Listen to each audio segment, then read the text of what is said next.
When I was a kid, my mother used to tell me that the mirror knew more about us than we did about ourselves. I always thought it was just one of those things parents say to make you behave, like eat your vegetables or finish your homework. But last Tuesday, while I was brushing my teeth, something happened that made me question everything. As I leaned in closer to inspect a small cut on my cheek, my reflection lingered a second too long and then winked at me. I froze, my toothbrush hovering midair, as it whispered my deepest, most hidden fears back at me, fears I hadn't even voiced aloud. I told myself it was stress, maybe a trick of the light, yet dread clawed its way into my thoughts. In the following days, I avoided the mirror, practically sprinting past it when I needed to use the bathroom. But curiosity gnawed me like an itch I couldn't scratch. I had to know what was happening.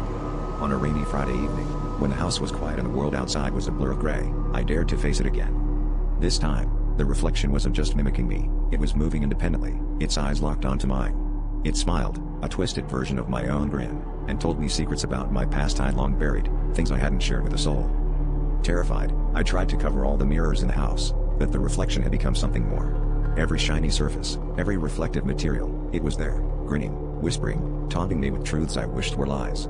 The reflection seemed to know things about my future, offering cryptic prophecies that filled me with a sense of impending doom. I became paranoid, unable to escape its gaze, its voice invading my thoughts even when I couldn't see it.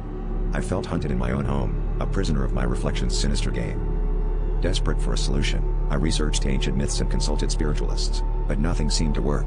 Each night, the reflection grew bolder, its whispers now echoing through my dreams.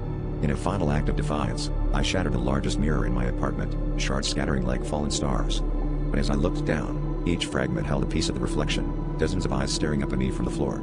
It laughed, a chilling sound that filled the room, as I realized I could never escape it. My reflection was no longer bound to glass, it had become a part of me, a dark twin lurking in every shadow, waiting to reveal my fears to the world.